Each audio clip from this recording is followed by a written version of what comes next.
But Ole, I uh, I think my daughter, who Laurie kind of stays up with everything, first one that sent me a text that Ole had died, and I really took it hard because Ole was, as a fan growing up, the Anderson brothers were a big deal, and Oh yeah.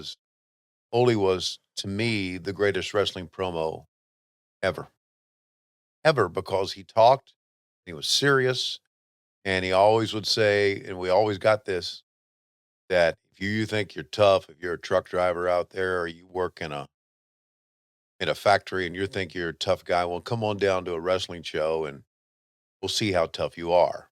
And of course, that those lines, I guess, had him got him in trouble because he got cut up by a knife, in South Carolina. To which to until the day he died, he had a big scar down his chest. So anyway, be that as it may, I was a big fan of his and loved Ole Anderson promos. Got to know him. He was the booker when I came back from WWF. Um, Matter of fact, he was probably the booker at this time as this match is going on. Yeah. Because Uh, he's gonna book the Black Scorpion right after. yeah, of course he is. Isn't that tremendous? Yep. Uh, and so, but Ole and I became very, very good friends, and to the point where Jim Crockett, we used to say, "Hey, how's your good friend Ole Anderson doing?" He would say that facetiously because he knew that we were friends, and he knew that, well, maybe I was one of the few people backstage that really liked Ole. Ole and I took a couple rides together to TV from Atlanta. And I remember one specifically driving from Asheville from Atlanta to Asheville to TV, Asheville, North Carolina. And Ole imparted his wisdom on me during that 3 hour trip about saving your money. Uh, I've got $3 million in the bank, so I'm good for the rest of my life. I don't know what I'm doing here. Um, and then he even, swear to God, this is a true story. And I know we're talking about Sting and I know we're talking about Flair, but even knew ahead of time that 9/11 was gonna happen.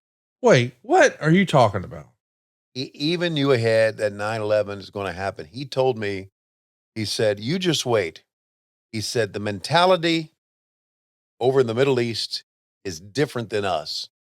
He said, and he even used like an Arabic voice, "Mr. President, just wait. I'll just blow up myself and everybody else with me because we don't give a damn." And he talked about that, and when 9/11 happened, I swear the first person I thought of was Ole. And he said, "Just you wait. Just you wait. Something big is gonna happen because they have a different mentality than we do over there." How about that? Golly, what in the world are we even talking Yeah, about right now? We're I watching know. Sting wrestling Ric Flair from Great American Bash 1990. Tony Schiavone has wandered off into the weeds. Well, Uh, and Ole also told me the story about how he didn't get home much, but when he and his wife wanted to do something, they would go to a drive-in, and she would pop popcorn, and they would bring drinks, and I said, "You wouldn't even all the money you were making, you wouldn't even go to the concession stand?" He said, "No." He said, "I tried to save X amount of cents per every dollar that I made." And, that's how you did it. Tight wad, probably had the first dollar he ever spent, as the old cliche goes, but, he imparted a lot of wisdom on me. Really did. Look at JYD in the match. yeah, Oh, man. he was, they were trying the experiment here with what Dave Meltzer called the junk food dog.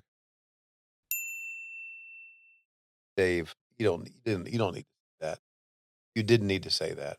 How about when Flair had Sting in the corner the first time, giving him the chops, and Mhm. Sting just shakes it off and looks at the crowd. Yeah. What do you think of Rat Tail Sting? You like Rat Tail Sting? You think you could bring a rat tail back? Me? Yeah, you. I'd love to bring a rat tail back. I think you should. I mean, if JR can wear that big old hat that has outgrown him, you can wear a rat tail. Well, I'm in the midst right now, personally, of trying to figure out what I'm gonna do with my hair. What does that mean? Well, Means I'm trying to figure out because What are your options, Tony? What are you well, leaning towards?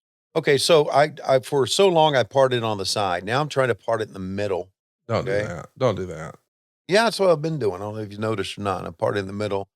I just don't like it. And Lois and I were looking at stills of me. I just don't like it parted on the side. I don't like the profile of me, and I don't know. You know, I wore it pretty long at one time, back in my not so distant Tony Schiavone quote fat days.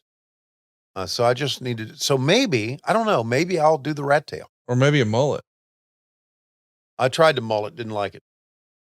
You growing a cocaine pinky nail? Is that the plan? A cocaine pinky? Yeah, looks like you got a You mean- cocaine pinky nail.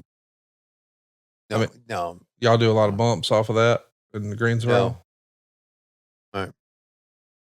But well, I'm just saying. No, no, I'm not like that. You have the No. equipment for it. You're ready. So if you, What do you mean you're ready? You just need a nose, right? no, I'm saying you have the fingernail. You see, Tony, your pinky nail. Yeah. See how it sticks up bigger than the finger? That's not normal, Tony. But if you could turn that pinky nail over to where you're looking at it upside down. Hey, hang on, let me. Oh, that's the wrong Is it- finger. The pinky, this one right here. Yeah, that's the pinky. Yeah, not the middle one, Tony. Yeah, not the Now, on the thumb, other not the hand- pointer. On the other hand, this would be the pinky, right? No, that's Mhm. still the middle finger. I'm talking about That, right here. you're right there. Yeah, that one you keep folding down. Buddy, you could get a gram on there for sure. So there you go. If you're looking for a little boot scooting boogie in Duluth, if you keep that thing on you and you don't have your little spoon, don't worry. Tony Schiavone's in the backstage and he's got the equipment on his person ready for you. Never snorted cocaine in my life. Smoked a joint. Had gummies. I About know, all I've I know done. you've had a gummy. I've seen that. That was a good day. Hey, it's Conrad Thompson here to tell you a little more about what adfreeshows.com is all about. Get early, ad-free access to more than a dozen of your favorite wrestling podcasts every single week, starting at just $9. That's less than 20 cents an episode each month. And yes, you can listen to them all directly through Apple Podcasts or your regular podcast apps. How easy is that?